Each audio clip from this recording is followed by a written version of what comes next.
Everyone ready? Good afternoon, everyone. Thank you for coming today.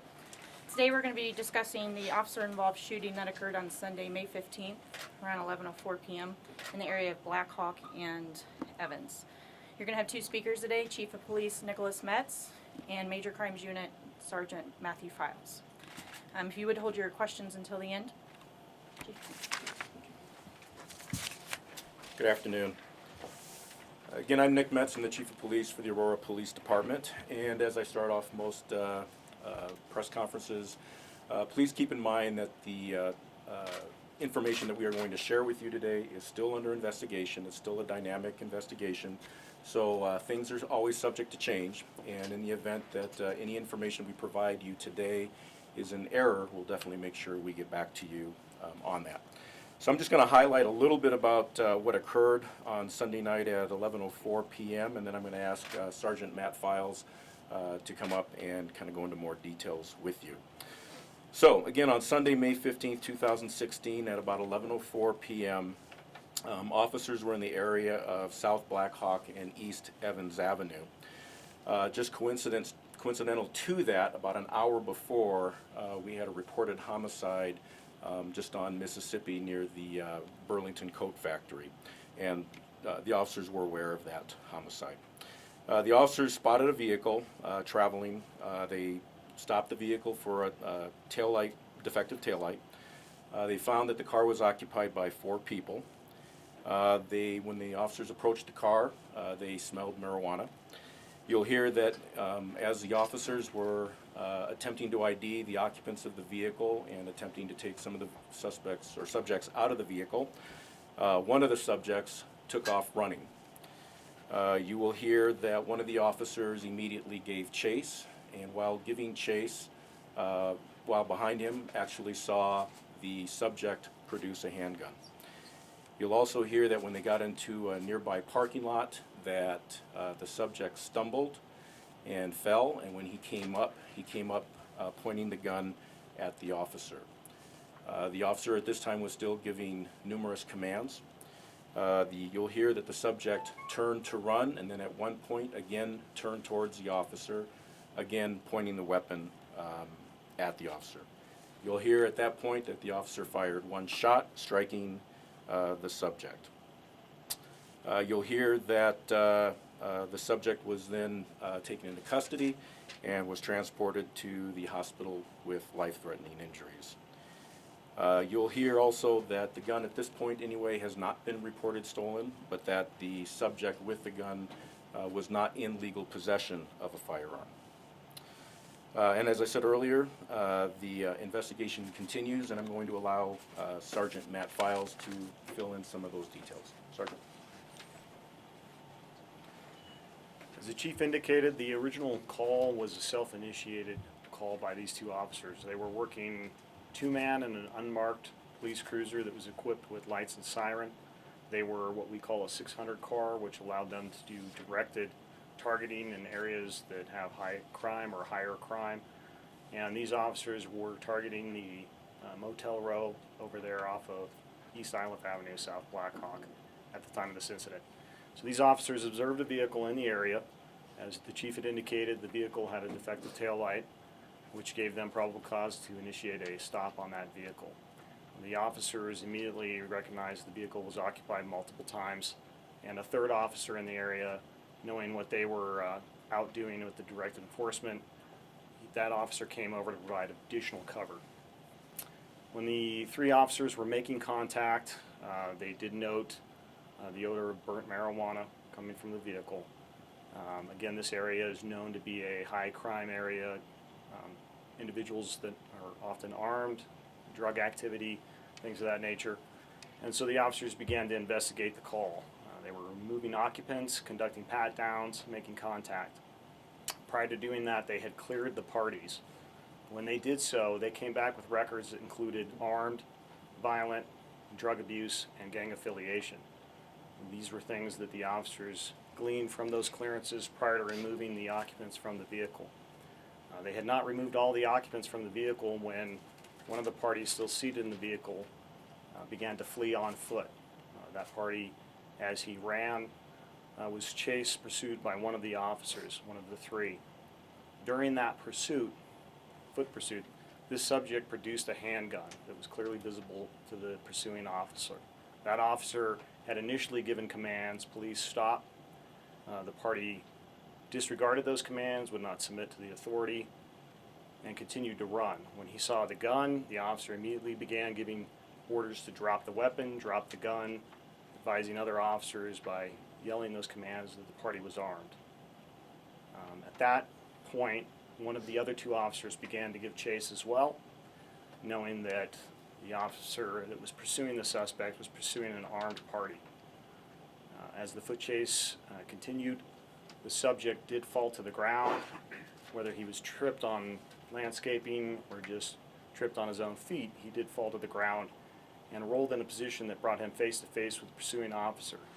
He raised the firearm at that point, causing the officer to fear for his life. He was able to get back to his feet and continue running, and pointed that gun at the officer, and the officer, in fear of his life, discharged his weapon at the subject. The subject went down.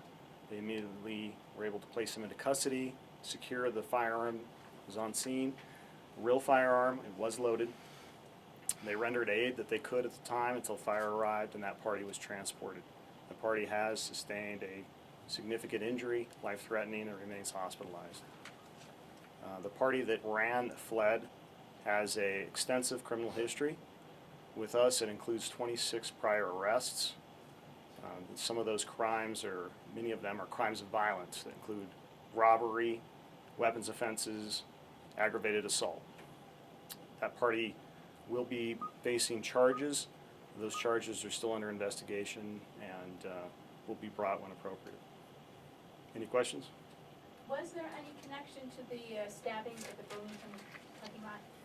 No, at this point, we know that the two incidences appear to be unrelated.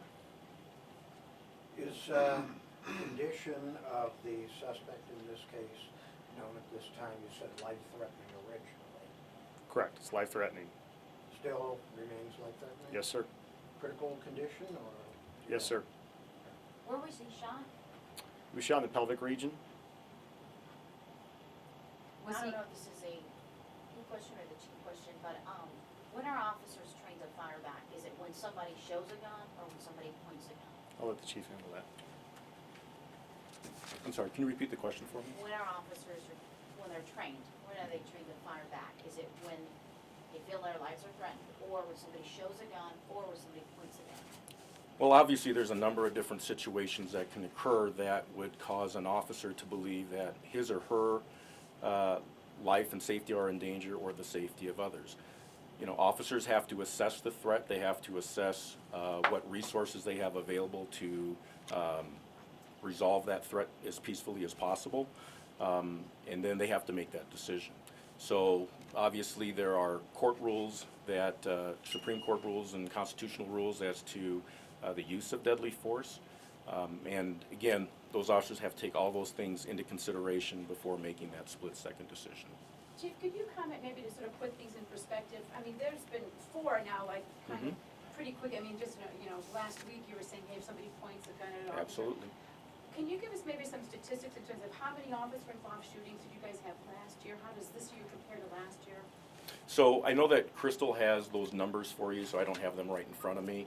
What I can tell you, though, as far as the 4 officer-involved shootings that we've had in the last 2 weeks, I think there's something that we all need to really keep in mind here. In all 4 situations, all right, in all 4 situations, officers confronted subjects with a gun.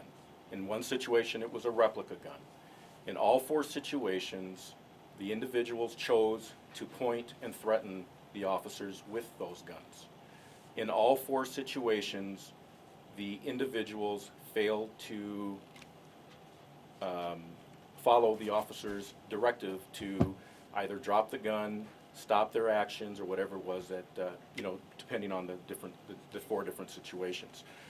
This is kind of an anomaly that we would have this many in this short a period of time. But I think, as I said last week, we are seeing a growing trend around the country, and I think it's appropriate. I think it's totally appropriate that the press and the community ask the questions, why are officers being involved in these types of shootings? But I think the other question that needs to be asked is, why are people feeling so emboldened to be willing to pull a gun out and point it at an officer and in a threatening or menacing manner? And as I said last week in my comment, they should expect that there's going to be a response by that officer. I pay my officers to take risks. Our officers take risks every single day. I heard a comment yesterday that officers were involved in a routine traffic stop. There is no such thing as a routine traffic stop. When you're approaching a vehicle and you have absolutely no idea who it is you're approaching, when you have absolutely no idea what is in that vehicle, what they may be trying to run from or run to, the officers take those risks every day. They take risks when they go to domestic violence calls. They take risks when they go to an armed robbery call. But I don't pay my officers to take a bullet. And I expect my officers, as I said before, to assess every threat and make as appropriate of a decision as they can, given the information that they're able to take in within those few short seconds. How dangerous was the suspect? Well, as we said before, he pointed the gun towards the officer twice. As Sergeant Files mentioned, it was a loaded, ready-to-fire gun. So I would think that makes that subject pretty dangerous.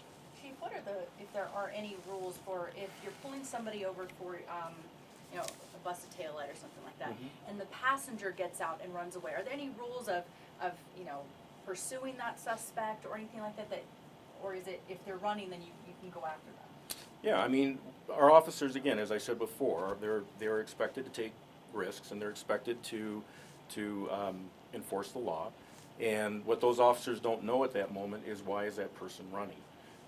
And as I said earlier, they had the information about a homicide. There had been other situations that had been occurring. So again, they don't know what this person may have been involved in just prior to the stop. And again, that's what makes a traffic stop not routine. Again, you don't know what the individual is involved with at the time.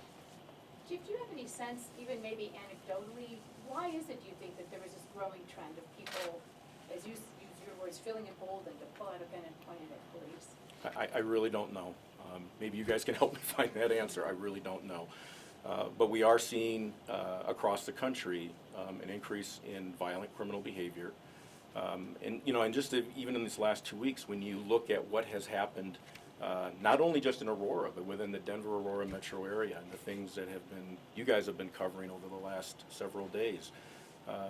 I don't know, again, if it's just an anomaly for what's happened in this last week or two or not. But our folks, as I said last week, they are encountering people who seem to be more emboldened to either do like what we described here by pulling out guns or fighting or whatever the case may be. Chief, there were 3 homicides in the past day or so, and this officer involved shooting. How does that impact Aurora's statement that it's the safest or second safest largest city in Colorado? Well, that's a loaded question, but good one. I think one of the things that we need to keep in mind is, as I said earlier, I believe that what's happened over these last couple of weeks has basically been an anomaly. The 3 homicides, or at least 2 of the homicides that we are aware of, occurred inside a premise where there's really no way that our officers could have prevented that, and we're still investigating the 3rd one. I still believe, even with everything that's gone on in the last 2 weeks, that Aurora is a very safe city. I have visited many cities across this country that I would put Aurora up against in any way, shape, or fashion as far as being very safe. What's the rap sheet for this guy? And how do you say his last name? His first name too. Yeah. Yeah, and I'm sorry, I cannot pronounce either for you, but you have the spellings. Again, his history includes numerous contacts. You have 26 arrests, so multiple other contacts. Again, I said violent crime, the robbery charges, the weapons offenses, the aggravated assault. His history is very violent. forgive me if you said it, but the others who were in the car, what's become of them? Right, so we had 3 others in the vehicle. The driver and one of the occupants were questioned, but faced no charges. The third occupant was found in possession of illicit narcotics. That occupant also engaged in altercation with officers on scene and had to be subdued during that arrest as well. Like fought with them, resisted arrest? What? Correct. You said it's not connected to the homicide at the Burlington coat factory, but did officers at the time have reason to believe it could be? Well, I think as an officer on the street, you're trained in a way, you're policing an area that is got a lot of activity even at that time of night. This was in close proximity to the homicide, and I think that any officer worth their moxie is going to be thinking about that and having that in their mind, in the back of their mind at a minimum when they're making contact. And again, these officers were out there doing direct patrols, so they're looking for people that are up to crimes of violence or up to crimes that include illicit narcotics. And as you just heard, one of the occupants in this vehicle had illicit narcotics on them. And one of the other occupants was armed with a gun. So I think these officers were taking into account that when they made that contact, yes. What type of narcotics? The narcotics were ecstasy. How long was the chase, both in terms of time and then distance, from when he pulled it from the car to when he was shot? I'd say the distance was approximately 100 yards, and so running time, I can't give you. We got a news tip, and again, you know, these are things that people say that they saw, but they said that when the man tripped, that he then put his hands up and the gun was no longer in his area. Could you comment about that? I can tell you that we contacted all the parties that indicated they observed something. That information was provided. Those parties that provided that information recanted. What's the status of the officers right now, or the officer involved shooting, and who investigates these shootings? Okay. So the status of the officer right now is he's on administrative leave right now, and he will remain on that until he goes through some department-required, going through psychological screening and requalifying with the firearm, things like that. As far as who's investigating this, we are investigating this in partnership with the Denver Police Department, which is part of a new protocol we put together in response to a new state law that requires agencies to join together in investigations. And is surveillance video, body cam video, anything like that? There is body cam video of a portion of the incident. Can we have it? Copy of it? Well, I have something you have to go through Crystal with. Crystal, can we have it? Get with me after the press conference Okay. and go through procedures. What about this officer? How long has he been on the force? Has he ever been involved in a shooting before? Okay. The officer has been on the Aurora Police Department for 3 years. He's a lateral from Washington, D.C. Metro. He's had no prior officer-involved shootings with Aurora. What about with DC? We're still looking at that. The body cam video, does it seem to corroborate what the officers are saying, or? I haven't personally viewed it, so I don't know if the sergeant can attest to that or not. The evidence in this case, include the body cam video, is still being processed. Chief, you said Denver and Aurora investigate the shooting? Correct. What part do you guys investigate? What part do they investigate? Well, actually, maybe I'm going to let Sergeant Files go over that because he's part of that firsthand. So. Right, so based on the Senate bill and the requirements that were put forward in Senate Bill 219, we partner with another agency, and we've created a MOU that sort of governs that process, and I believe that has been disseminated and is public knowledge that could be accessed. Essentially, we partner with the other agency, so in this case, DPD Homicide, and when we have a shooting in our city, we are the lead on the investigation. They come out to assist, and that assistance is everything that we would normally do ourselves. So they are brought in, they're plugged in, and they're taking part in that investigation. At the end of the investigation, there's a review of the investigation by all involved investigators from both agencies to include command level. There's a review that's done of the entire investigation prior to the investigation being turned over to the respective judicial district and the district attorneys for that culpability review. Ultimately, that's the second where third layer in this instance was that the judicial district attorney's offices are reviewing the entire investigation to determine that culpability and whether it falls within the definition that governs the use of deadly force, potentially deadly force. And you said under MU? MOU. MOU, what does Yeah, that stand memo of for? understanding. I have a question for the chief. You said there's been 4 officer-involved shootings in the past 2 weeks, and just, I guess, protocol is that those officers are then taken off the streets. How are you with staffing, having, 4 less officers? Staffing is going to be a challenge. Some of those officers will be back on the street here probably within the next few days. But I also want to make sure that I give a special acknowledgement to our major crimes unit. They have been incredibly busy over these last 2 weeks, not only having to investigate 4 officer-involved shootings, but also having to investigate the homicides as well. And they've been literally working around the clock, and have just been doing just an incredible job. One thing I also wanted to say, and I meant to say this earlier, we handle hundreds and hundreds of gun-related incidents a year. And just even in the last few weeks, or just in the last week, we had a situation where officers responded to a call where a guy had an AR-15 and a handgun and multiple rounds of, hundreds of rounds of ammunition. And in that situation, we were able to resolve that peacefully. But the reason why we are able to resolve a large majority of these situations peacefully is because, one, the people follow the directions that the officers give them for their safety and for the officers' safety. And the people that we are dealing with actively engage in that dialogue of trying to resolve a situation peacefully. And in these last 4 situations, that just didn't happen. And so again, these officers were put into a situation where, again, they had to make a split-second decision. Chief, if I may just ask a separate kind of question. Crystal earlier told us that there would be no new information coming out today in the Burlington stabbing. Any information on the other 2 homicides? Right back to Sergeant Files here. Right now, both those cases are under investigation, and we're following up on leads. Anybody that has information on either case, if they could reach out to the respective investigators, those parties are named in the press releases that have been put forward. Thank you. Could you say and spell your first and last name for us? Yes, Matthew, common 2 T's, Files is F-Y-L-E-S. Sergeant, correct?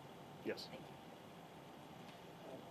4 officers on administrative leave, or are there more? From last night? No, from the Oh. various officers involved. I actually don't have the exact number of who's back to work right now. If you total up the number of officers who've been involved in the 4 shootings, it is 7. So I know that the 4 from the other night are still on administrative leave. The officer that was involved in the shooting last night is on administrative leave. So they can go back on duty if it's still an open investigation? Yeah, they can, but again, we will look at the investigation as a whole and try to determine whether or not we feel that, everything falls within compliance of policy. And if it does, then we'll look at putting them back on the street. Any more questions? Okay. All right, Thank you, thanks Chief. everyone. We'll follow up with